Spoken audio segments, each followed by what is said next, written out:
প্রিয় দর্শক আসসালামু আলাইকুম। পাঙ্গাস মাছ যেটা এই মুহূর্তে বাংলাদেশের জাতীয় মাছের একটা খেতাব পেতে যাচ্ছে, কেননা পাঙ্গাস মাছ এই মুহূর্তে গরিবের মাছ। আর যেই মাছ গরিবের খুব সহজলভ্য, সেই মাছকেই আমরা জাতীয় মাছ হিসাবে বলে থাকি। তো খুব সহজেই এই মাছটা পাওয়া যায়, যার কারণে অনেকেই এখন এই পাঙ্গাস মাছকে জাতীয় মাছের মর্যাদা দিতে চাচ্ছে।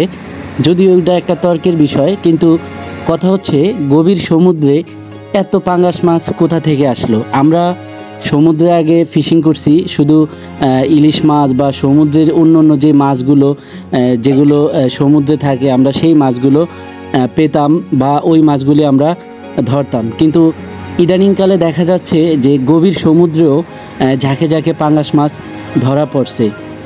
ধরুন, আমি আজ থেকে 10 বছর আগে যখন প্রথম ফিশিং ভেসেলে জয়েন করি, ওই সময় একটি পাঙ্গাস মাছ আসছিল। আমার মনে আছে, আজ থেকে 10 বছর আগে আমাদের ভেসেলে একটি পাঙ্গাস মাছ আসছিল। ওই মাছটি দেখার জন্য বা ওই মাছটিকে আমরা সকল স্টাফরা ঘিরে দাঁড়িয়ে আসছিলাম যে এত গভীরে, বঙ্গোপসাগরের এত গভীরে পাঙ্গাস মাছ কোথা থেকে আসলো।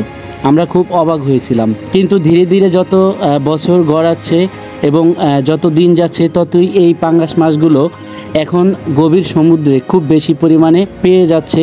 প্রায় শুধু আমরা না, সকল ফিশিং ভেসেলই কম বেশ এখন এই পাঙ্গাস মাছ পেয়ে যাচ্ছে। গত মৌসুমে প্রায় প্রচুর পরিমাণে পাঙ্গাস মাছ ধরা পড়ছে, ঝাঁকে ঝাঁকে পাঙ্গাস মাছ ধরা পড়ছে। সবাই কিন্তু অবাক হয়ে গেছে যে বঙ্গোপসাগরে এত পাঙ্গাস মাছ কোথা থেকে আসলো। আমরা সবাই জানি পাঙ্গাস মাছ হচ্ছে মিঠা পানির মাছ। আমাদের যত নদী নালা আছে, খাল বিল বা পুষ্কুনিতে এই পাঙ্গাস মাছ চাষ করা হয়, বা প্রাকৃতিকভাবেও নদীতে অনেক সময় পাঙ্গাস মাছ পাওয়া যায়। কিন্তু নোনা পানিতে পাঙ্গাস মাছ পাওয়া যেতে পারে, বা নোনা পানিতেও পাঙ্গাস মাছ আছে। এই জিনিসটা খুবই মানে কি বলবো, কৌতূহলের বিষয়। কিভাবে এই মিষ্টি পানির মাছটি গভীর সমুদ্রে আপনার লবণ পানির সাথে মিশে এটা কিভাবে আপনার মানাইলো, বা এই মাছটি কিভাবে এই লবণ পানিতে বেড়ে উঠতেছে বা এখন পাওয়া যাচ্ছে, এটা আমাদের জন্য খুবই ভাবনার একটা বিষয়।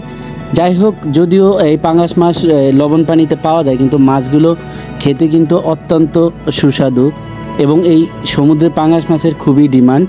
আপনার মিষ্টি পানি পাঙ্গাস মাছ থেকে এই মাছের দামও অনেক বেশি। বাংলাদেশের ফিশিং ভেসেলগুলো বঙ্গোপসাগরে প্রায় 40 মিটারের গভীরে গিয়ে ফিশিং করে। 40 মিটারের কম পানিতে ফিশিং ভেসেলগুলো ফিশিং করে না।